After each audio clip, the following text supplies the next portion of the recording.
Maurice Dahan, que je remercie pour son invitation, m'a demandé d'intervenir sur le colloque. Je lui ai répondu d'abord que je n'étais pas un spécialiste de Néer, donc ça allait être un peu compliqué. Et puis ensuite, je me suis dit qu'il y avait un thème néerien qui m'intéresse beaucoup, c'est celui de la fracture entre mysticisme et rationalisme dans le judaïsme. Et c'est de ça que je vais essayer de parler aujourd'hui. Et je vais commencer par une phrase de Néer dans Le dur bonheur d'être juif, son dialogue avec Victor Malka, où il dit « La Bible est par excellence le livre de ce que j'appelle la non-philosophie ». Et dans sa contribution à l'histoire de la philosophie dans la Pléiade, il va dire la chose suivante « Tout se passe comme si l'essence de la pensée biblique consistait à contester la philosophie, à lui poser par ses formulations propres les irrémédiables questions qu'elle se refuse ou qu'elle est incapable de se poser elle-même.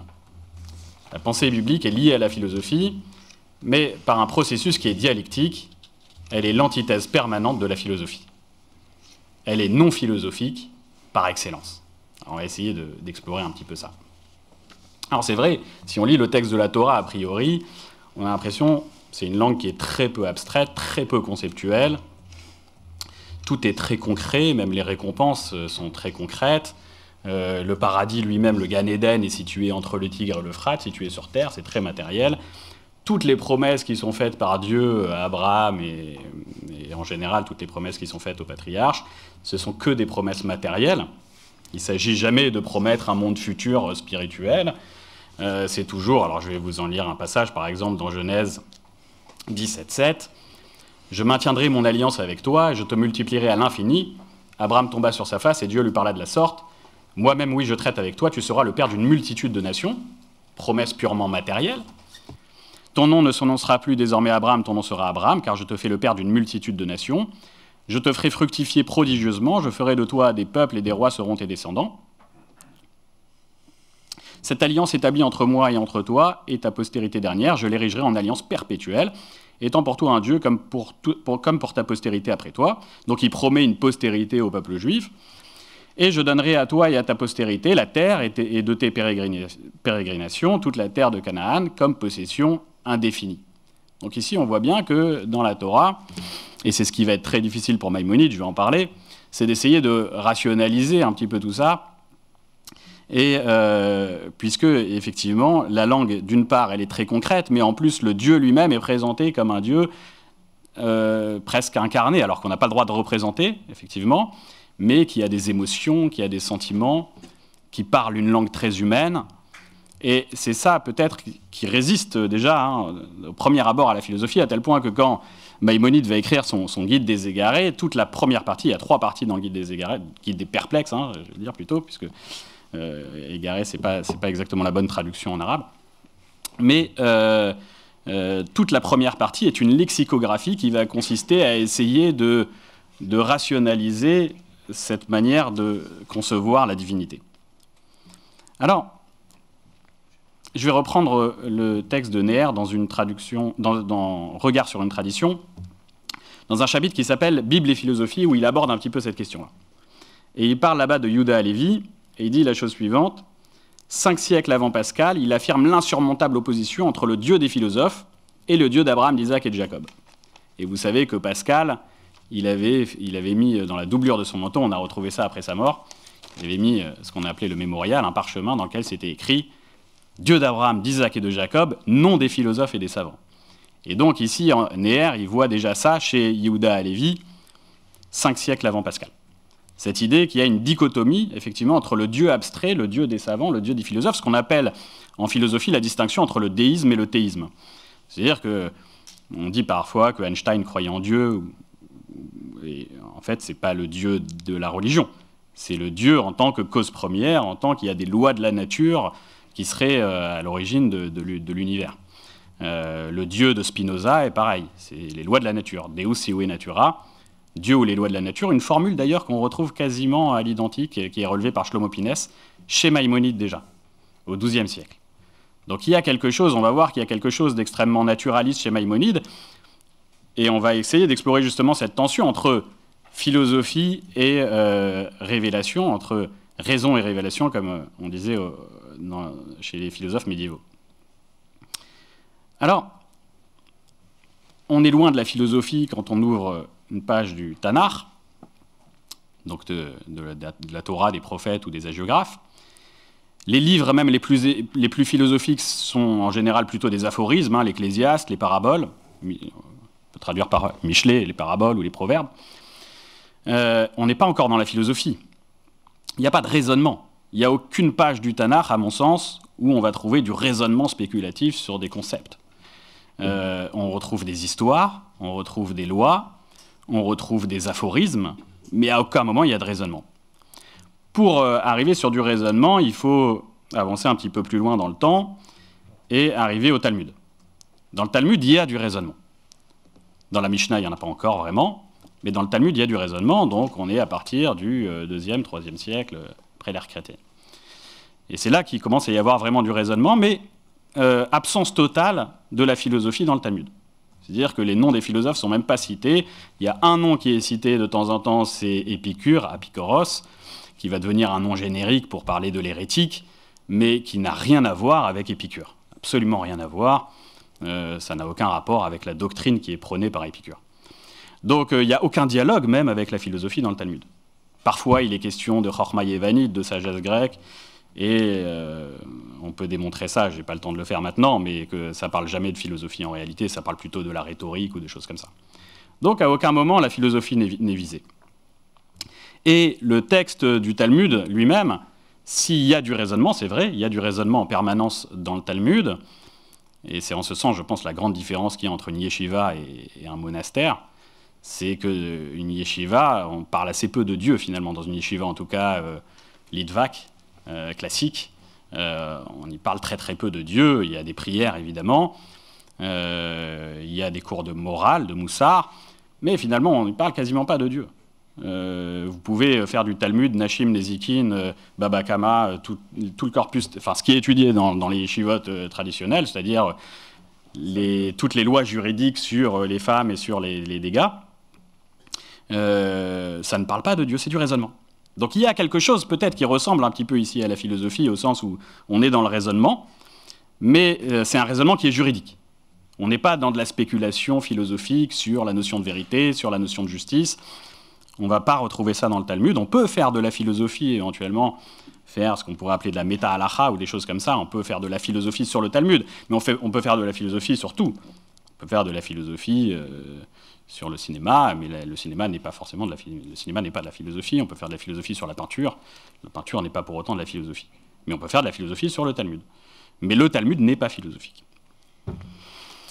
Alors, je vais avancer un petit peu sur ce que Neher dit de ça. Neher lui-même admet que l'opposition n'est pas évidente entre Torah et philosophie, puisque lui-même, il envisage à un moment, alors c'est assez bancal comme hypothèse historique, on pourra en discuter, mais il imagine même, dans Regard sur une tradition, page 224, il imagine ce que la croyance de Philon ou de Maïmonide dans la paternité de Moïse et de sa Bible dans le domaine de la philosophie, pour apologétique qu'elle puisse paraître, n'est pas dénuée de force historique. C'est-à-dire qu'il parle ici de la thèse de Maïmonide, selon laquelle, finalement, la philosophie, elle appartenait au peuple juif et qu'elle s'est perdue. Elle aurait été retrouvée plus tard, d'une certaine manière, par Maïmonide, puisque c'est le premier je vais en parler, c'est le premier à remettre, un des premiers en tout cas, à affirmer finalement que la philosophie fait partie de l'étude, et de manière, on va voir, et de quelle manière, qu'elle est même au sommet de l'étude. Cette idée, finalement, alors Maïmonide, il envisage que la philosophie aurait appartenu au peuple juif, et Neher reprend cette hypothèse-là, qui est une hypothèse qui a été développée, je crois, par Eliane Amado Valency, et qui est une hypothèse assez bancale, il me semble, d'un point de vue historique, mais en tout cas, Neher lui donne un certain crédit. Donc on voit que pour lui, il y a quand même quelque chose de philosophique qu'il faut prendre en compte dans le judaïsme, et d'ailleurs, je ne sais pas si vous savez, mais la première mention que les Grecs font dans la civilisation grecque, la première mention qu'on voit des Juifs, c'est assez tard, c'est à la toute fin du IVe siècle. Je ne sais pas si vous savez c'est quoi la phrase. C'est une phrase de Théophraste qui dit « un peuple de philosophes nés ». C'est quand même impressionnant. C'est-à-dire que les Grecs ne parlent absolument pas des Juifs et s'y intéressent absolument pas. On pourrait croire que le peuple juif à cette époque c'est quelque chose de très, très important dans le monde, pas du tout. Les Grecs n'en disent pas un mot. mais à la fin du IVe siècle, on voit, voilà, par un disciple d'Aristote, une première phrase. Donc il a fallu attendre longtemps, mais on a quand même une phrase assez intéressante. Un peuple de philosophes nés, qu'est-ce que ça veut dire? C'est Théophraste. Pourquoi est-ce qu'il dit ça? Il dit ça tout simplement parce que, pour un grec, le monothéisme, il ne connaît le monothéisme que par les philosophes. Platon, Aristote, la cause première. Et donc tout d'un coup, il voit un peuple entier qui croit qui a une croyance philosophique en un Dieu unique. Donc c'est vrai, je vous ai dit que dans la Torah, on parle de Dieu d'une manière assez incarnée, avec des émotions, avec des sentiments, tout ce que va récuser Maïmonide. Mais d'une certaine manière, ce Dieu, on ne peut pas le représenter, et il y a cette idée d'unicité du Dieu. Et cette idée, c'est une idée que dans la civilisation grecque, en tout cas, qui n'a émergé que chez les philosophes. Il ne faut pas croire que les philosophes avaient... c'était pas l'opinion dominante chez les Grecs. D'ailleurs, Socrate, il a été assassiné. Les philosophes, ils étaient vus comme des marginaux. Et là, tout d'un coup, vous avez des Grecs qui sont polythéistes et qui tombent sur un peu... Et voilà, vous avez Théophraste qui rencontre tout d'un coup un peuple entier qui croit en cette idée, comme Aristote, qu'il y a une cause première, qu'il y a un Dieu unique. Alors, on va voir que... Je vais faire un petit saut jusqu'à Maïmonide au XIIe siècle. Et ensuite, on va voir qu'est-ce que Néer pense justement de Maïmonide sur cette question, puisque Maïmonide, ça va être le grand rationaliste de l'histoire du judaïsme. Donc, au XIIe siècle, on a quelque chose, on a ce que Maïmonide fait, ce que j'appellerais une sorte de braquage. Et moi, je parle de braquage, mais c'est encore un terme assez gentil par rapport à ce que les kabbalistes vont utiliser. Je vous montrerai quelques phrases, par exemple, de Nachmanide, Ramban, etc., sur le Rambam, qui sont des propos beaucoup plus violents. C'est quoi le braquage? C'est que Maïmonide, il va partir du principe qu'il existe quelque chose, alors ça, c'est pas quelque chose qu'il invente, c'est ce qu'on appelle les Sitrei Torah, Torah Tassod.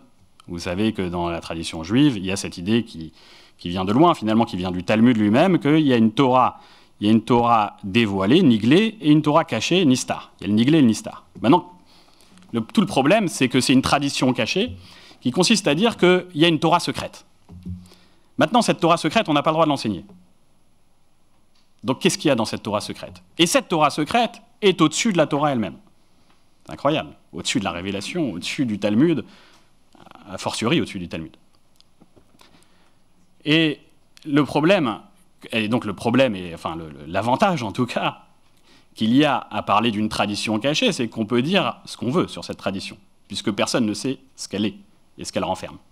Et donc Maïmonide, il va inventer un truc qui n'apparaît nulle part dans toute la tradition. Il va inventer cette idée que le Pardès, donc la Torah Tassod, la Torah secrète, et ça il le dit dans le Mishneh Torah, il le dit dans le Guide des Égarés, il le répète sans arrêt, cette idée que la Torah secrète, c'est quoi? C'est la science et la philosophie, physique et métaphysique. Incroyable. C'est-à-dire que si Maïmonide avait gagné dans la lutte entre le rationalisme et le mysticisme, on aurait peut-être eu des yeshivot au Moyen-Âge avec des académies, des universités de sciences et de philosophie. Alors, ça aurait été une vraie question parce qu'il n'en a pas le droit de l'enseigner normalement. Mais Maïmonide, il prend tout le bouquin, tout le livre, le Guide des Égarés, c'est justement cette idée que maintenant je vais devoir l'écrire. C'est ça qu'il dit Maïmonide. Personne ne l'a jamais écrit. Cette Torah cachée, personne ne l'a jamais écrit jusqu'à moi. Mais moi, je vais prendre la responsabilité de l'écrire. Parce que sinon, ça va se perdre. Et alors, il appelle ça, donc il reprend les termes de la tradition, Maaseh Bereshit et Maaseh Merkava. Et donc, il se débrouille pour faire rentrer ça dans la terminologie aristotélicienne. Maaseh Bereshit, c'est quoi?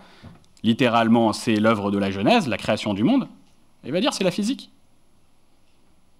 La physique, c'est la science pour Aristote, en général. Donc il va dire, Maaseh Bereshit, c'est la science, c'est la physique. Pour comprendre Dieu, la meilleure manière de comprendre Dieu, c'est de comprendre ce qu'il a produit, les lois de la nature. C'est-à-dire que pour Maïmonide, vous avez quelque chose qui va revenir sous sa plume à de très nombreuses reprises, c'est que on ne connaît pas Dieu dans la rupture avec les lois de la nature, dans le miracle. C'est pour ça qu'il a un problème énorme avec les miracles. On ne connaît pas Dieu dans la rupture avec l'ordre de la nature, mais au contraire, dans les lois de la nature. Et ça, c'est très spinoziste. C'est pas moi qui l'invente, c'est Shlomo Pinès qui montre ce lien entre Spinoza et Maïmonide, où il y a des phrases, même dans le Guide des Perplexes, qui montrent qu'il y a une phrase quasiment identique à Dieu. Il y a un moment, Maïmonide, il dit Dieu ou les lois de la nature. Et donc, la physique, et puis Maaseh Merkava, c'est quoi? C'est le récit du char céleste, qui se retrouve dans Ézéchiel, et il va dire non, il va même pas se justifier par rapport à la mystique. Il se justifie même pas par rapport à ça, il ignore totalement la tradition mystique. Alors c'est vrai que la Kabbale, souvent les historiens disent, Moshe Hidel, il en parle dans son livre, disent que la Kabbale est née après Maïmonide, en réaction à Maïmonide. Mais c'est pas exactement vrai. Il y avait déjà des textes ésotériques, il y avait déjà des textes mystiques, bien avant le Rambam. Vous aviez par exemple la Braïta de Maaseh Bereshit et Maaseh Merkava. Et c'est très étonnant, et Rambam, il met complètement ça de côté. Il ignore complètement toute la tradition, toute la Sifrut Haechalot, ce qu'on appelle la littérature des palais. Il l'ignore complètement, il la met de côté, et il met à la place la science et la philosophie. Ça, c'est incroyable. Et il dit finalement qu'un homme doit étudier le Talmud dans sa vie et la Torah, mais à la fin, c'est pas ça qu'il doit faire toute la journée. Il a même une métaphore, la métaphore du palais, qui est très connue dans le Guide des Perplexes, où il dit finalement, ceux qui font de la casuistique toute la journée sur ce qui est permis et interdit, ils font que tourner autour du palais toute la journée. Ceux qui rentrent dans le palais, c'est ceux qui font de la physique et de la métaphysique. C'est incroyable, c'est-à-dire que rentrer dans le palais, c'est quoi? C'est Dieu, il est au milieu du palais. Donc pour connaître Dieu, il faut faire de la science et de la philosophie, c'est-à-dire que la vraie révélation pour Maïmonide, elle est finalement pas dans les textes, elle est dans l'esprit humain. Et ça, il le dit, c'est quoi Tselem Elohim? C'est quoi l'homme à l'image de Dieu? L'homme à l'image de Dieu, c'est tout simplement qu'on a deux dieux en nous. C'est quoi Dieu en nous? C'est le logos. C'est la réflexion, c'est l'intelligence. Et donc, d'une certaine manière, si on veut connaître Dieu, la meilleure manière de connaître Dieu, c'est une vision très naturaliste de Dieu, très rationaliste. C'est-à-dire que finalement, pour connaître Dieu, il suffit de suivre sa raison. Et d'ailleurs, s'il y a un conflit entre la raison et la révélation, qu'est-ce qu'il faut faire? S'il y a un conflit entre le texte de la Torah, le texte révélé, et la raison, qu'est-ce qu'il faut faire? Il faut plier le texte à la raison. Au prix, parfois, d'acrobaties incroyables. C'est-à-dire que Maïmonide, il va aller jusqu'à dire que si Aristote lui avait démontré que le monde est éternel, il se serait débrouillé avec le texte pour s'arranger avec le texte. Il se trouve qu'il n'a pas été convaincu par sa démonstration. Mais s'il avait été convaincu par sa démonstration que le monde est éternel, qu'il n'a pas été créé, il se serait arrangé avec le texte de Bereshit. Et il dit ce que j'ai fait sur la Torah de montrer un Dieu rationnel qui n'a pas de corps, c'est beaucoup plus difficile à faire que d'imaginer que la Torah parle d'un monde éternel. C'est beaucoup plus difficile parce que ça revient dans tous les versets. Donc ce que j'ai fait donc Maïmonide dit ce que j'ai fait de rationaliser le texte par rapport à Dieu, c'est infiniment plus difficile et ça demande infiniment plus de torsion dans le texte que la question du créationnisme. Et donc on en arrive maintenant à la lecture de Néa. Alors ça va provoquer, j'ai pas le temps d'en parler, mais ça va provoquer des réactions. Quand je parle de braquage de Maïmonide, vous avez par exemple, je vous en lis quand même un, je résiste pas, de Nachmanide, le Ramban, qui vient plus tard, qui vient au XIIIe siècle. Il dit la chose suivante, dans Torah Tachem Temima, l'on trouve dans la Torah les secrets du Maaseh Bereshit mentionnés par Onkelos et le secret du Maaseh Merkava, donc physique, ce que Rambam traduit par physique et métaphysique. Ainsi que beaucoup d'autres secrets qui ont été transmis de bouche en bouche et qui ne sont divulgués aux hommes pieux parmi les Juifs, et qui ne sont divulgués qu'aux hommes pieux parmi les Juifs, nul autre ne peut les acquérir. Or donc, Onkelos dit explicitement que les sages des gentils, à savoir les philosophes, puisqu'il vivait à l'époque des philosophes immédiatement après Aristote, en savent moins sur les questions de la création qu'un petit enfant d'Israël. C'est-à-dire que Ramban, il dit tout ce que le Rambam a raconté, que finalement Aristote, donc du coup, qui mieux qu'Aristote? Aristote, il est rentré dans le Pardès, physique et métaphysique. Aristote, alors il y a plein de passages dans le Guide des Égarés où Maïmonide se demande, oui, mais comment ça se fait alors qu'il n'y a pas de prophétie? Est-ce qu'il y a de la prophétie chez les non-juifs, etc. Il se pose cette question-là. On va voir, on va essayer d'en dire quelques mots. Mais vous voyez la position d'un Ramban. Ramban, il dit, mais un enfant connaît mieux le Pardès, Maaseh Bereshit et Maaseh Merkava. Pour Ramban, c'est la Kabbale. Maaseh Bereshit et Maaseh Merkava, c'est la Kabbale, c'est la mystique juive. Ça n'a rien à voir avec la physique et la métaphysique, et vous avez plein d'autres textes comme ça. Par exemple, vous avez Rabbi Meir Ibn Gabbai qui dit « Qu'est-ce qui a fait dire que le Rabbi, Maïmonide, ait considéré rationnellement les citrés Torah et considérait rationnellement les citrés Torah ?» C'est-à-dire, qu'est-ce qui fait que tout d'un coup, il s'est dit que c'était un contenu rationnel, cette idée de Torah cachée, de Torah tassod. Son ignorance, il dit littéralement sa nudité, son ignorance de la vraie tradition qui est transmise à l'élite, qui est le commencement de la connaissance de notre Créateur, qu'il soit béni, et de son service, aussi bien que sa vocation à la science étrangère, rivale de Sarah. Donc il compare ici la science et la philosophie à la rivale de Sarah, Agar. Ça veut dire qu'elle n'a rien à faire dans le judaïsme. Ça veut dire qu'il y a un vrai... Voilà, il y a la dénonciation d'un vrai braquage. Alors qu'est-ce qui va se passer en général quand vous avez quelqu'un qui fait un braquage? Il n'est jamais à l'abri que quelqu'un d'autre le braque quand il sort de la banque. Et c'est ce que vont faire certains kabbalistes. Et qu'est-ce qu'ils vont faire certains kabbalistes? Il va y avoir même des faux qui vont être écrits. Hein. Sholem, il en parle dans un article qui s'appelle Michoker Limkoubal. On va voir apparaître une légende au XIVe siècle, selon laquelle Maïmonide s'est converti à la mystique. Il n'y a pas une trace dans tout son enseignement, rien, pas un mot là-dessus. Il n'y a même pas un mot sur la Kabbale, il l'ignore complètement. Il n'en dit rien, le guide des perplexes, c'est ce qu'il écrit à la fin de sa vie. Et c'est là qu'il explique le fond de sa pensée. Donc on imagine une légende comme ça, qui est inventée. Si ça vous intéresse, vous pouvez aller voir l'article de Sholem là-dessus qui débunk complètement la légende. Ça s'appelle Michoker Limkoubal. Alors Neher, moi je suis assez surpris, c'est qu'il va donner un certain crédit à cette... Alors je sais pas justement. Il faudra demander aux spécialistes de Neher, est-ce qu'il y croyait ou pas à cette légende. Mais il en parle souvent. Il en parle dans le David Gans, il en parle dans Regard sur une tradition. À chaque fois qu'il parle de Maïmonide, il en parle. Et il cite l'article de Sholem. Donc il ne peut pas ne pas l'avoir lu. Donc je pense, et dans la manière qu'il a d'en parler, il ne dit pas s'il y croit ou pas. Parce que Neher, il s'intéresse beaucoup aussi aux légendes, d'une certaine manière, dans sa manière de parler. Il y a une manière... La légende dit quelque chose, même si elle est fausse. Elle dit quelque chose d'un désir, en tout cas. C'est ce que j'ai appelé le braquage du braquage. C'est-à-dire que Maïmonide fait un braquage sur la Torah, et puis les kabbalistes, au XIVe siècle, vont faire un braquage sur ils vont braquer le braqueur. En disant, finalement, Maïmonide s'est converti au mysticisme, à la Kabbale, à la fin de sa vie, ce qui ne repose sur rien. Sholem, il dit, c'est un cheveu qui repose sur une montagne. Voilà. Donc c'est rien. Alors qu'est-ce que Neher va faire de Maïmonide?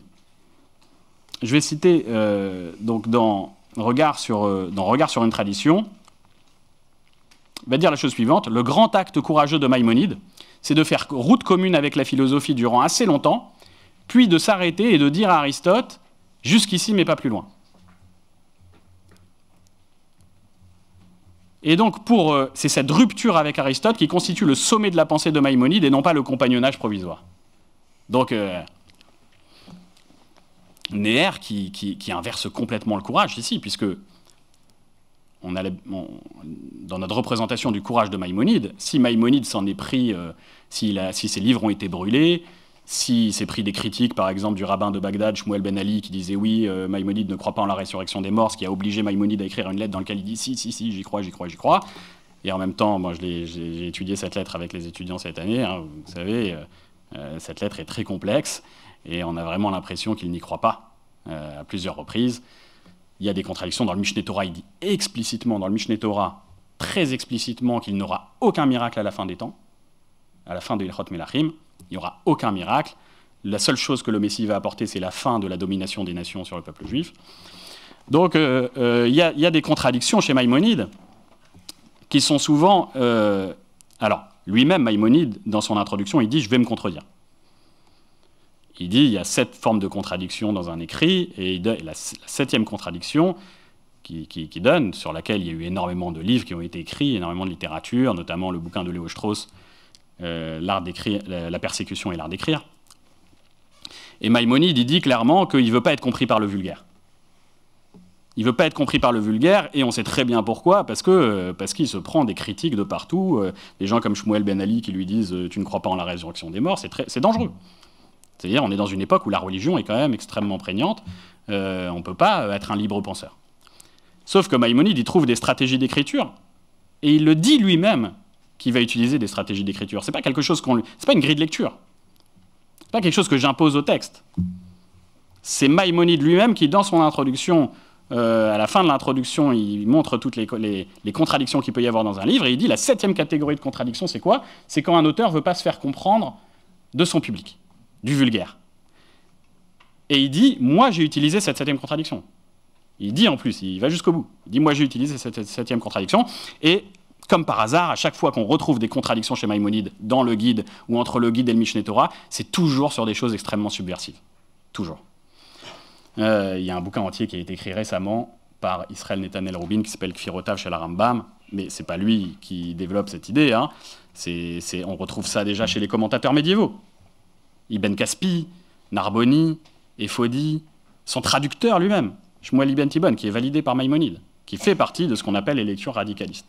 C'est-à-dire qui ont pris très au sérieux cette 7e contradiction de Maïmonide. Et alors, je vais terminer, je vais pas tarder à terminer. Maïmonide, il dit Néer. On va arriver sur Néer maintenant. Alors, Néer, il dit le courage, c'est justement, c'est une drôle d'inversion quand même. Parler de, parce que il n'y avait pas de courage à l'époque à se séparer d'Aristote. Le courage, c'était plutôt de dire que Aristote, ça peut constituer la Torah Tassod, ça peut constituer... Aujourd'hui, peut-être, ou je ne sais pas, à une autre époque, mais à l'époque où Maïmonide écrit, il n'y a aucun courage. Je ne vois pas de quoi il parle. C'est quoi ce courage-là de se séparer le courage politique de Maïmonide, en tout cas, ça a été au contraire de finalement d'affirmer que la tradition cachée, la Torah Tassod, c'est la physique et la métaphysique, la science et la philosophie. Alors, je vais juste terminer là-dessus sur un point, pour être un peu plus précis. Il y a 2 points chez Néer sur lesquels il pense que finalement Maïmonide se détache il veut faire de Maïmonide une sorte de mystique. Et c'est là où moi j'ai envie de critiquer un petit peu André Néer, même si je pense qu'il a raison de poser, je ne le critique pas sur son idée au contraire, ça je trouve qu'il a tout à fait raison de dire que le texte de la Torah ne se réduit pas à une approche philosophique rationnelle, c'est une grille de lecture de Maïmonide, ça je suis tout à fait d'accord avec lui. C'est une grille de lecture qui est imposée le plus souvent au texte. Hein. Quand on voit dans le Guide des Perplexes, Maïmonide, ça lui arrive de dire des choses, de faire rentrer des concepts philosophiques dans la Torah qui sont une extrapolation complète. Quand il fait la lecture du péché originel en parlant de la vérité logique et tout ça, la notion de vérité logique n'apparaît pas dans la Torah. C'est beaucoup plus tardif, c'est Aristote. Donc sa lecture est brillante. Sa lecture du péché originel, elle est hyper intéressante. Elle est presque nietzschéenne d'une certaine manière sur la question du bien et du mal. Mais ça ne rentre pas dans le texte. C'est une grille de lecture. Donc là-dessus, je suis d'accord que on peut pas faire subir... il faut faire droit à la singularité du texte. Et c'est là où Néer a raison. Il faut faire droit... Il y a une singularité du texte. On ne peut pas se permettre de prendre un texte et de lui faire dire ce qu'il ne dit pas ou de le soumettre à un langage qui lui est complètement étranger. On peut traduire, c'est pas pareil. On peut faire des traductions, mais on ne peut pas soumettre un texte à un langage qui lui est étranger. En tout cas, voilà ce que va dire Néer sur Maïmonide. Il va dire 2 choses. Il va parler de 2 points qui, pour lui... Alors, quelle est la rupture? Quel est le passage? En quoi Maïmonide est un mystique pour Néer? C'est là-dessus que j'aimerais terminer. Je termine là-dessus. Maïmonide, pour 2 raisons. Et je vais peut-être pas avoir le temps de parler de la deuxième, mais je vais au moins évoquer la première. C'est-à-dire que chez Maïmonide, il y a cette idée de théologie négative. Dans Regard sur une tradition, il en parle. Cette idée, finalement, qu'on ne peut rien affirmer sur Dieu. Même dire, Maïmonide dit dans le Guide des Perplexes, même dire Dieu existe, c'est faux. On ne peut même pas dire que Dieu existe. Pourquoi? Parce que exister, c'est exister comme ce livre existe, comme ce smartphone existe, comme nous existons de manière matérielle. Mais Dieu n'existe pas. Dieu n'existe. On ne peut pas dire Dieu existe. Alors on ne peut pas dire non plus Dieu n'existe pas. Ce serait faux pour Maïmonide, mais on ne peut pas dire qu'il existe, on ne peut pas dire qu'il est bon, on ne peut pas dire qu'il nous aime, on ne peut pas dire qu'il a des sentiments, ça ne veut rien dire, ça n'a aucun sens pour Maïmonide. Dire que Dieu nous aime, ça n'a absolument aucun sens pour Maïmonide. Dieu n'a pas un petit cœur qui bat, il n'a pas d'émotion, il n'a pas de corps, il n'a pas de sentiments. Pour Maïmonide, ça n'a aucun sens. Toutes ces phrases-là. Donc, c'est ce qu'on appelle la théologie négative, je ne peux rien dire sur Dieu. Et là, Néer, il voit quelque chose de mystique. Alors pour moi, c'est un contresens, et c'est là qu'on va essayer peut-être de définir ce qu'est la mystique. La mystique, à mon sens, c'est précisément affirmer des choses sur ce qu'on ne peut pas concevoir. C'est là où il y a une transgression, dirait Emmanuel Kant. Emmanuel Kant, au XVIIIe siècle, il va poser cette limite dans la critique de la raison pure. C'est-à-dire qu'il y a des choses que je ne peux pas connaître. Et ici, je pense que Maïmonide est kantien. même si, évidemment, il ne dit pas ici tout ce qu'il y a dans la critique de la raison pure. Il faut attendre Kant pour exprimer tout ça. Mais il y a quelque chose de kantien chez Maïmonide, et ça, c'est pas que moi qui le relève, c'est Shlomo Pinès aussi, au sens où il y a une forme de scepticisme chez Maïmonide à l'endroit du fait de savoir...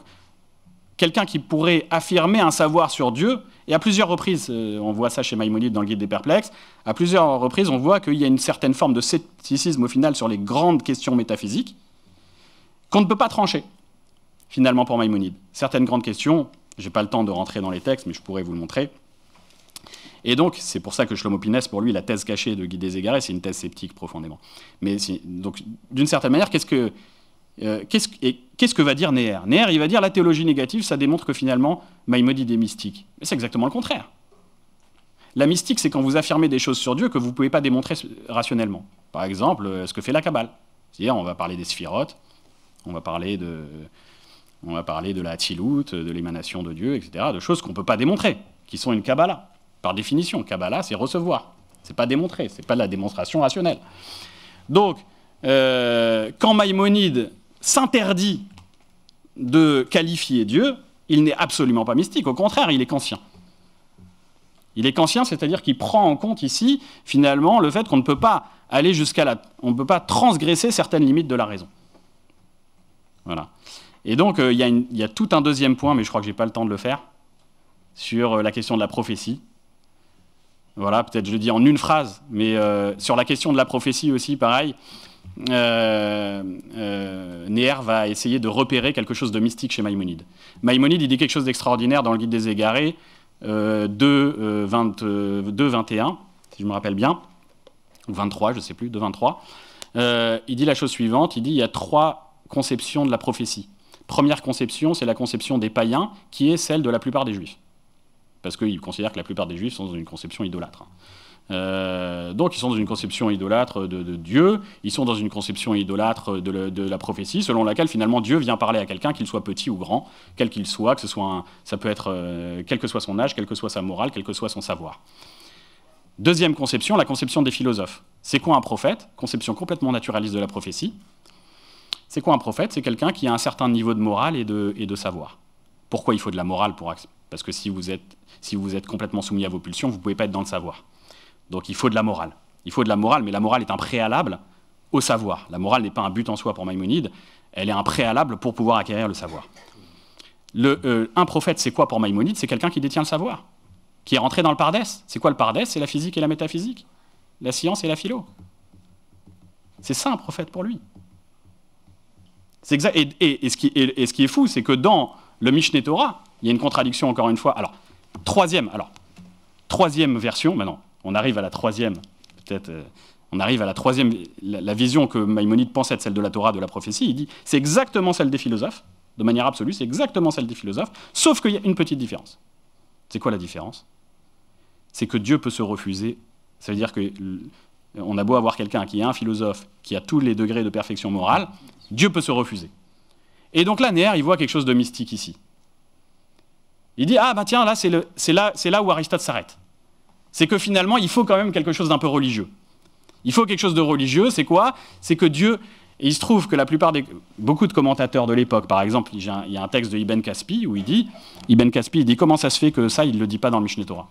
Ce truc que Dieu peut se refuser aux philosophes, comment ça se fait qu'il ne le dit pas dans le Mishneh Torah? Dans le Mishneh Torah, il définit la prophétie, 7.1, il définit la prophétie dans Yesodé HaTorah, la Torah secrète. Yesodé HaTorah, il définit ce que c'est dans Mishneh Torah, ce que c'est la Torah secrète, les bases de la Torah. Sod, et fondement, c'est le même mot, C'est le même mot, il définit là-bas dans les fondements de la Torah et en même temps ce qui est en même temps le secret de la Torah. C'est quoi? Il définit, dans tout Yesodé HaTorah, il parle de physique et métaphysique. Il définit exactement et il reprend les concepts aristotéliciens. Et dans cette définition-là, il donne la définition du prophète. Et la définition du prophète, là-bas, il ne dit absolument pas que Dieu peut se refuser, il ne le dit pas. C'est quand même bizarre. C'est le point pour lui de différence entre la vision philosophique de la prophétie et la vision juive de la prophétie. Et il n'en dit pas un mot dans le Mishneh Torah. Donc vous avez des commentaires comme Abravanel qui vont dire, mais Abravanel, par exemple, il n'est pas dupe, Et il dit, la vision de la prophétie de Rambam, c'est un sheker, c'est un mensonge. Il a des mots extrêmement violents. Hein. Je les ai ici. Hein. On pourra en parler peut-être pendant le débat si vous voulez. Comme ça, je m'arrête ici. Mais on en parlera pendant le débat. Je peux pas terminer comme ça. Attends, 2 secondes. Et donc, on en discutera. Donc, Abravanel, il dit, Abravanel n'est pas dupe. Il sait très bien, il a lu le Mishneh Torah, il a vu que là-bas, il n'en dit pas un mot. Et Ibn Kaspi, il dit, effectivement, Ibn Kaspi, il dit, ça relève de la 7e contradiction. C'est-à-dire que Maïmonide dit quelque chose dans le Mishneh Torah, il dit une autre chose dans le Guide des Égarés pour faire une concession, finalement. Parce qu'il ne peut pas dire que la prophétie, c'est quelque chose de complètement naturel et philosophique. Donc, il est obligé de faire cette petite concession, de dire que Dieu... Mais même, c'est une toute petite concession. Dire que Dieu peut se refuser, ça ne fait pas de Maïmonide un mystique. Ça ne fait pas de Maïmonide un mystique. Même si on admet que... Même si on prend au sérieux ce que dit Maïmonide ici dans le Guide des Égarés, et qu'on ne dit pas que c'est une contradiction par une stratégie... Parce qu'il aurait une stratégie d'écriture pour cacher sa vraie pensée... Même si on admet que Maïmonide y croyait à cette idée que Dieu peut se refuser aux prophètes, c'est-à-dire aux philosophes finalement, finalement c'est une concession extrêmement faible que Maïmonide fait à la mystique. Donc prendre ça comme néer pour dire que finalement Maïmonide n'est pas un rationaliste au final, il va jusqu'à un certain point avec Aristote, mais finalement il s'en détache pour devenir mystique. Pour moi, c'est faire le même coup que ce qu'ont fait les kabbalistes, de dire finalement, Maïmonide aurait eu un revirement mystique à la fin de sa vie, il y a un vieux sage qui allait le voir en Israël, il y a toute une histoire comme ça, un vieux sage Mekoubal, Rabbi Yaakov, un Mekoubal qui allait le voir et puis qui lui aurait enseigné la Kabbalah, et puis il aurait dit « Ah, c'est bon, je renie tout ce que j'ai écrit », et puis finalement c'est la Kabbalah qui a raison. Voilà, donc je trouve ça très intéressant chez Neher, ce distinguo qu'il fait entre la langue du Tanakh, la langue de la Torah et la langue de la philosophie. Par contre, là où je ne le suis pas, c'est sur le coup qu'il fait à Maïmonide de finalement le transformer en mystique, alors que Maïmonide est un rationaliste. Voilà, je vous remercie.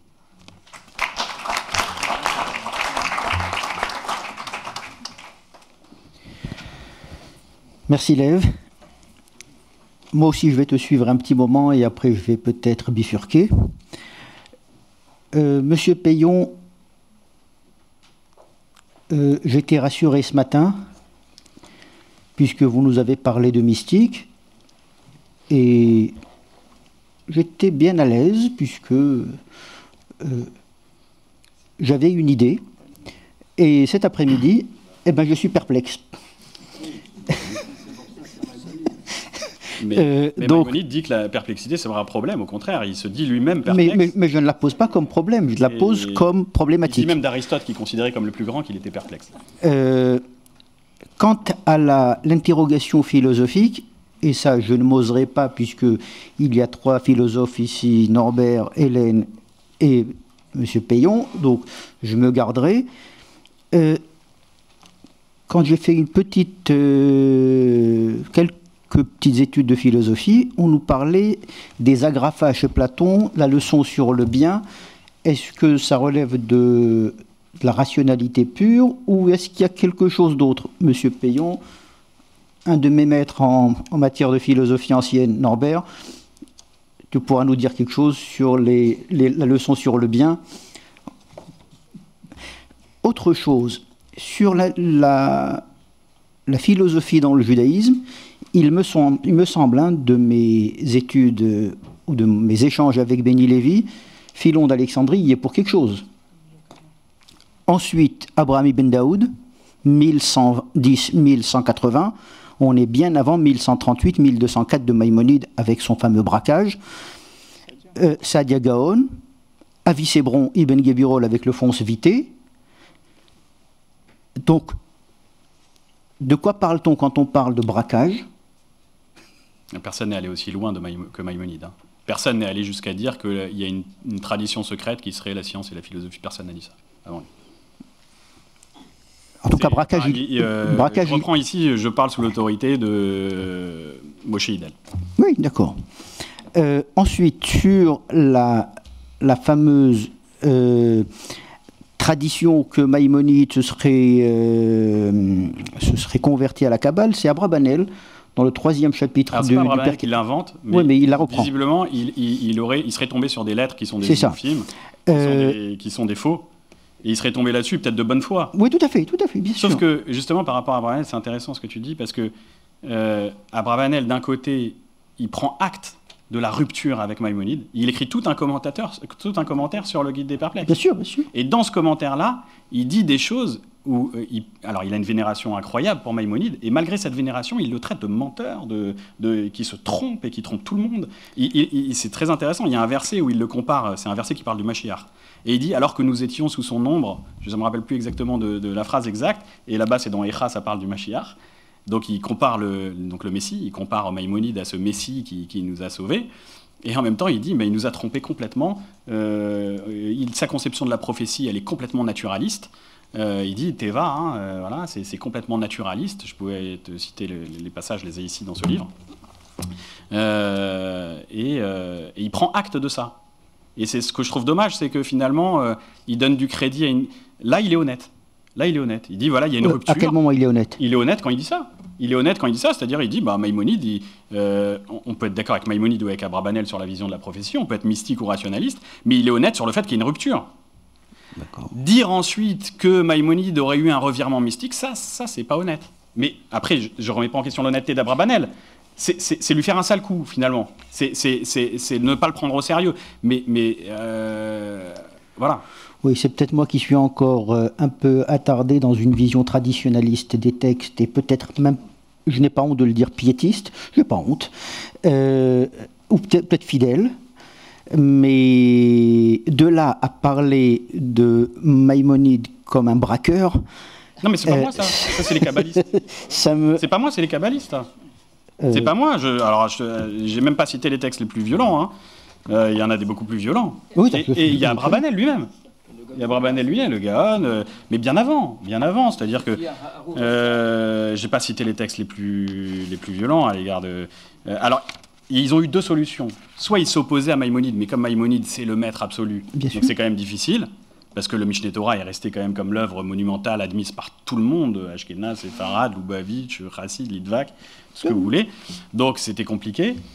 Dans les yeshivot, ils ont réglé le problème. Ils ont tout simplement exclu le livre des bibliothèques. Tout à fait. Mais le problème, c'est que en fait, le Sefer Hamada, le livre de la connaissance, n'est pas moins subversif que le Guide des Perplexes. Donc là, ils ne pouvaient pas l'enlever quand même. Donc ça, c'est... Voilà. Je n'ignore pas par ailleurs... Les kabbalistes sont... Moi, je parle de braquage, mais c'est très gentil par rapport à ce que disent les kabbalistes sur Maïmonide, hein. Donc alors, faut-il brûler Maïmonide? Faut-il le réhabiliter? Qu'est-ce qu'il faut faire de ce Maïmonide, de ce braqueur? Mais je ne sais pas, c'est ta question. Que faut-il en faire par rapport à quoi? Par rapport à la tradition. Par rapport à quoi? Maïmonide, il a effectivement... il a gagné sur certains points aussi, hein. Il n'y a plus aucun juif orthodoxe dans le monde qui pense que Dieu a un corps. Certains points, il a gagné, ce qui n'était pas du tout acquis, hein. Scholem, il dit, c'était pas du tout... Scholem, dans la mystique juive, il en parle très bien, il dit c'est pas du tout évident pour les juifs que Dieu n'avait pas de corps. Je veux dire, dans tout le Talmud, tu ne trouveras pas une phrase dans le Talmud qui dit que Dieu n'a pas de corps. Le Raavad, effectivement, il dit comment est-ce que Maïmonide peut dire que celui qui croit que Dieu a... Maïmonide dit dans le Mishneh Torah, il dit celui qui pense que Dieu a un corps, il est rayé du judaïsme, il ne fait pas partie... Mais Raavad, c'est devient fou. Ça ne veut pas dire que Raavad pensait qu'il avait un corps. Mais Raavad, il dit il y a des gens bien plus grands que toi, notamment le Sefer Shiur Koma, Shiur Koma que Maïmonide balaye d'un revers de main, en disant c'est un écrit byzantin. Je me permets de reprendre la main. On aborde peut-être un des sujets en pensée juive qui est le plus ardu, le plus difficile, qui est la compréhension de Maïmonide. Qu'est-ce qu'a vraiment dit Maïmonide? Qu'est-ce qu'il a dit? Alors qu'on était parti sur Néer au départ. Oui. Donc j'aimerais recentrer, non pas que ce soit pas intéressant, bien au contraire, c'est trop intéressant et ça mérite quasiment chaque point qui a été développé mériterait une réflexion à part entière. Alors, moi, je me permettrai de revenir sur ce qui vraiment nous intéresse, la question de la mystique telle que Néer l'a développée. Si je peux me permettre, hein, j'ai écouté attentivement, j'ai entièrement suivi, au sens que j'ai adhéré à la présentation de manière générale de la philosophie juive, du braquage de Maïmonide, avec les nuances qu'a apporté M. Attias, avec lesquelles tu seras d'accord aussi, je pense, qui est de dire on n'a pas attendu Maïmonide pour faire de la philosophie, Rav Sadia Gaon, on n'a pas attendu Maïmonide pour interpréter le texte et le plier à la raison. Rabbi Shmuel ben Chofni, donc qui était un Gaon, qui était l'élève du Chassidut Gaon, disait entre la raison et le texte, c'est la raison qui prime. Et n'importe quel texte, biblique ou talmudique, s'il s'oppose à la raison, il faut interpréter le texte. Et donc il est comme un principe général. L'idée que le monde aurait peut-être été éternel si la philosophie devait le démontrer, Maïmonide dit clairement, si on arrive à le démontrer, je l'accepterai. Le Rabbi Yehuda Halevi, qu'on présente comme un opposant de Maïmonide, a dit la même chose dans le Kuzari aussi avant lui. Donc les idées philosophiques et la place de la philosophie dans la pensée juive ont précédé Maïmonide, et même des idées très ardues. Je citais Rabbi Shmuel ben Chofni en disant il faut interpréter le texte en fonction de la raison. Ce qui est nouveau, et là je le comprends effectivement comme cela, c'est le fait de considérer que c'est ça le Pardès. Et effectivement, je ne connais pas de texte avant Maïmonide qui considère qu'une sorte d'identification entre les secrets de la Torah, la physique, la métaphysique, Maaseh Merkava, etc. Alors que lui le dit clairement de nombreuses fois et prétend nous y faire entrer de manière progressive, en cachant tout en montrant, etc. Effectivement, avant Maïmonide, il n'y a pas, je pense, cette identification-là. D'ailleurs, Crescas aussi, il a des mots très durs dans le Rachem là-dessus. Il dit c'est complètement... Alors, la question très connue qu'il y a contre Maïmonide, c'est que si ce sont des secrets tellement difficiles et qu'on a le droit d'enseigner qu'à une seule personne, alors comment ça se fait que n'importe qui peut lire Aristote et puis il peut y arriver tout simplement? C'est ce que dit Crescas. Voilà, exactement. Donc et Maïmonide est conscient de cette question-là. Crescas, il dit, dans la Gemara, quand on voit que tu étudies Maaseh Bereshit et Maaseh Merkava, il y a du feu tout autour. Il dit quand tu fais de la philo, il n'y a quand même pas du feu tout autour. Il n'y a pas de truc magique qui se passe. Et on ne peut pas imaginer que Maïmonide ne soit pas conscient de cela parce que je suis d'accord sur l'idée qu'il y a dans sa volonté de cacher une forme de stratégie pour se protéger de ce que les gens diraient ou ne pas dire. Ça, effectivement, il protège sa pensée de ce que... Mais il y a autre chose, et il le dit, et bien qu'on puisse jamais affirmer absolument que tout ce que dit Maïmonide, on peut le prendre au pied de l'être, puisqu'il dit lui-même qu'il va se contredire et qu'il va cacher sa pensée, malgré tout, quand il dit qu'une partie de sa stratégie de dissimulation, et je pense que c'est même, à mon avis, le but essentiel de sa stratégie de dissimulation, c'est de protéger le lecteur lui-même et l'étudiant lui-même, c'est qu'on ne peut pas arriver facilement à cette compréhension. Et la question maintenant de la mystique, c'est ça qui m'intéresse par rapport à André Neher. Quand André Neher dit qu'il y a quelque chose de mystique, à mon avis, c'est vraiment, si je peux me permettre, je serais ravi que tu me contredises, on ne parle pas de la même chose. La mystique dont tu parles, c'est une mystique de système. Un système à la façon du Maharal de Prague, avec 3 mondes, ou bien le système des sphirotes, etc. Et là, sans aucun doute, Maïmonide n'était pas un mystique, son fils n'a jamais parlé du mystique de son père. Il n'y a pas de question là-dessus. Et Neher ne dit pas ça. Neher, quand il parle de Maïmonide mystique, il ne dit pas du tout cela. À aucun moment, il fait entrer Maïmonide dans les différentes écoles mystiques, etc.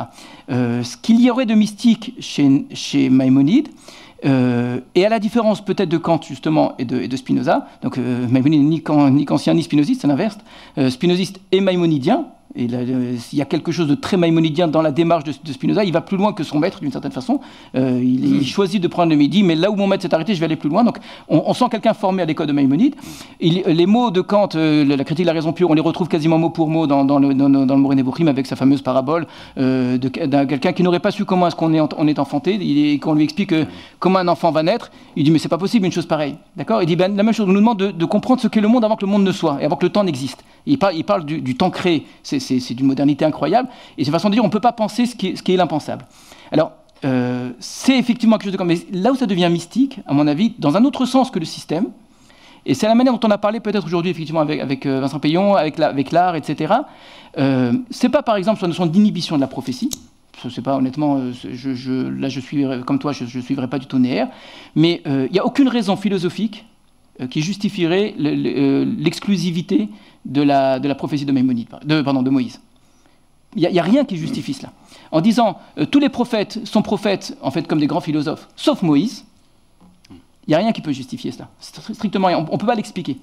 On peut dire, il cache sa pensée en vérité, c'est l'opinion de son traducteur, c'est de dire qu'en vérité, même Moïse en vérité, la lecture répétée et approfondie donne pas en tout cas cette impression-là. Et on a quelques éléments comme cela, où Maïmonide échappe quelque part à une explication purement philosophique. Donc il y a cet exemple-là de la prophétie de Moïse, pas l'inhibition de la prophétie, qui au contraire, pour moi, c'est clairement une vision très rationnelle de la prophétie. Mais pourquoi Moïse serait-il différent ? Pourquoi lui aurait un panim el panim qui serait d'une autre nature ? Pour lui dit, on appelle prophétie que par abus de langage, en vérité. Pourquoi en faire autant et autant de chapitres si en vérité il ne le pense pas ? Et puis qu'est-ce que ça signifie en termes rationnels ? Ça, c'est le problème aussi. Ensuite, sur la question de la création du monde, il fait quelque chose d'incroyable. L'éternité du monde, il va passer un temps fou pour démontrer que d'abord le monde est éternel. Donc il va apporter les preuves pour ensuite essayer de dire ces preuves ne sont pas valables. Or, et là c'est évident, bien qu'ils disent que lui choisit par simplicité, par facilité simplement, par facilité religieuse, c'est ça sa justification, pour le date, pour la religion, c'est quand même plus facile de considérer que Dieu a créé le monde. Pourquoi? Et là il va faire un rapprochement très surprenant, que si on dit qu'il y a création, donc on part d'une thèse volontariste de Dieu, donc il y a création, donc il y a volonté divine, donc il y a prophétie, donc il y a liberté humaine, et il dira dans le 3e livre, et donc il y aura sens au mitzvot, non, et l'inverse, et donc il n'y aurait pas de sens au mitzvot. Or, Maïmonide qui dit « je choisis la création du monde », ou « je choisis la thèse volontariste », va en maints endroits prendre l'autre thèse. Exactement faire le contraire, puisqu'il va démontrer la prophétie sans la thèse volontariste, puisqu'il va expliquer au sens des mitzvot en se moquant de ceux qui ne donnent pas de sens au commandement, en disant clairement que donner sens au commandement, c'est la thèse que le monde n'est que sagesse, et c'est la sagesse divine, et donc Dieu est dans la nature, enfin les lois de la nature, etc. Donc on est perdu, mais et ça fait partie de cette façon très surprenante qu'a Maïmonide de nous dire une chose, de la suivre, et à certains endroits de ne pas la respecter. Alors là, il semble en vérité respecter la thèse non volontariste de Dieu, c'est-à-dire que Dieu, le monde est éternel, Dieu et la nature ne font qu'un, etc. Tout ça c'est vrai, sauf qu'il va de manière très forte dans l'Ichot Yesod HaTorah, dans le livre des Princes de Torah, poser la liberté humaine comme quelque chose d'essentiel. Or, la liberté humaine, d'après lui, c'est la thèse volontariste de Dieu, donc là aussi ça ne marche pas. Et donc, le sentiment que j'ai, c'est qu'un ressenti, et à mon avis c'est ça que dit Neher, c'est qu'effectivement Maïmonide ne prétend pas un système qui viendrait expliquer l'inexplicable, de dire ce qu'on ne peut pas dire. Ça c'est la mystique systématique. Mais c'est dire on est face à quelque chose qui à un moment nous dépasse. Ce que Neher appelle le mysticisme, c'est ce que moi j'aurais appelé le scepticisme. C'est un scepticisme. Ce que Pinès appelle. Non, parce que si je me permets, je ne connais pas trop bien la philosophie, mais le scepticisme va laisser l'homme. Pas le scepticisme, mais au sens où Shlomo Pinès attribue une certaine forme, où il dit finalement que Maïmonide, sur certains points, un scepticisme au sens kantien du terme, au sens je ne peux pas affirmer certaines choses. Non, moi je ne le vois pas du tout comme ça, je vois plutôt la manière de Jacob Gardin, qui a un article extraordinaire où il rapproche Maïmonide de Judas Lévi, là on ne l'attend pas, et il y a c'est une forme au contraire de certitude, mais une certitude que je ne pourrais jamais comprendre, c'est pas un scepticisme, c'est qu'il y a une forme de réalité, et pas de vérité, il y a une réalité du divin, ce que Rabbi Yehuda Halevi lui-même, quand il dit Amr Ilahi, la chose divine, parce que je ne suis pas capable de donner un mot, je ne suis pas capable, alors on va rapidement traduire par Inyan Enoki, et puis on va lui donner un sens complètement faux par la suite, mais l'idée qu'à un moment, les hommes sont face à une réalité du divin, et c'est ce que Neher, lui, toute sa vie, c'est ça, c'est transcendance et immanence. Alors je peux expliquer le monde rationnel jusqu'à un moment où je dis non, il y a un irrationnel qui vient et qui bouleverse la réalité.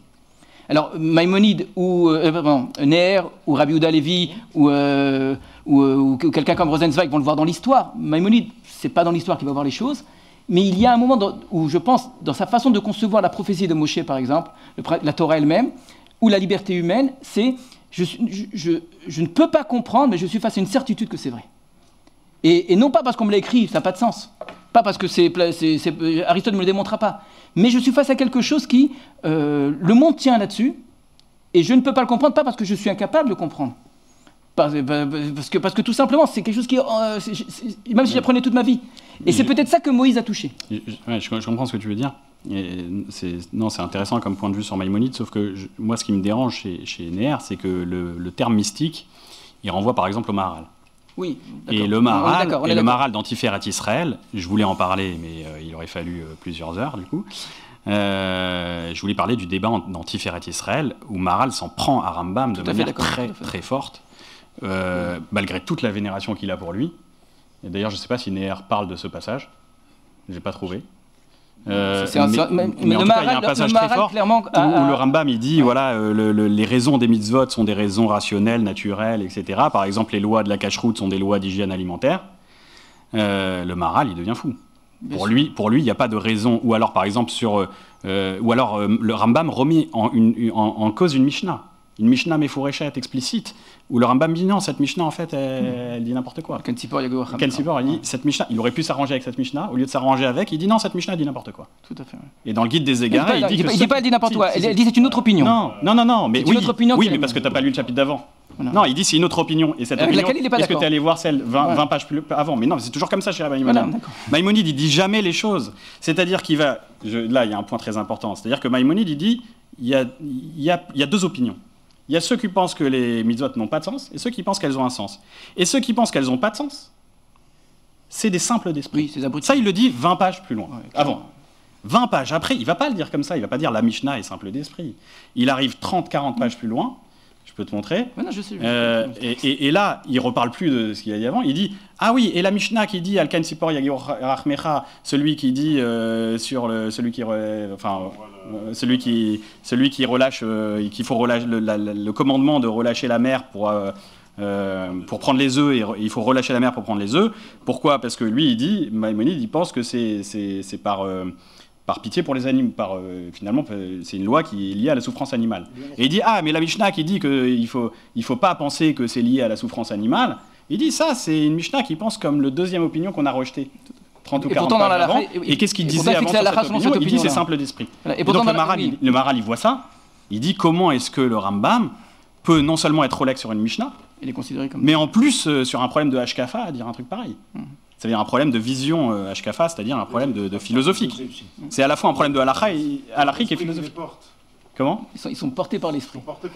Voilà. Et donc ça, c'est la mystique. Ça, c'est le Maharal qui dit « Je ne peux pas donner de sens rationnel aux mitzvot ». Et d'ailleurs, on ne sait pas, pour le Maharal, je ne sais pas c'est quoi l'essence de la cache-route. Ça va avoir un sens mystique. Ça a un sens mystique qu'on ne sait pas. Et on ne sait pas ce que c'est. Très bien. On ne sait pas ce que c'est. Tout ce que ne veut pas, absolument pas, ce que refuse catégoriquement Maïmonide. Donc il y a une rupture. Et cette rupture-là, faire le coup de dire finalement non, mais Maïmonide est du côté mystique, pour moi c'est... Entièrement d'accord. Le Maharal, très souvent, a en face de lui le guide des égarés. Il faut lire son livre avec cela. Oui, oui. C'est le Netiv Habitachon. Clairement, il s'oppose à la notion d'Ashgacha de Maïmonide. On va s'arrêter là. Du Netiv Habitachon également. Alors nous avons dans Netiv Torah chapitre 14, je vous prie de le revoir, où on voit un Maharal en accord parfaitement avec Harambam et en parlant du monde sublunaire. D'ici et pas plus loin. Et ils sont d'accord. Donc, il y a aussi des accords sur le plan... C'est Aristote, il partage un... Messieurs, non, mais le débat est très intéressant. Voilà, et si on veut tenir on va arrêter là, merci beaucoup. notre programme, il faut absolument qu'on s'arrête. Et on pourra reprendre après le débat. Excusez-moi de vous couper. Le monde on va redescendre sur Terre. Ça, on ne peut pas s'opposer à eux.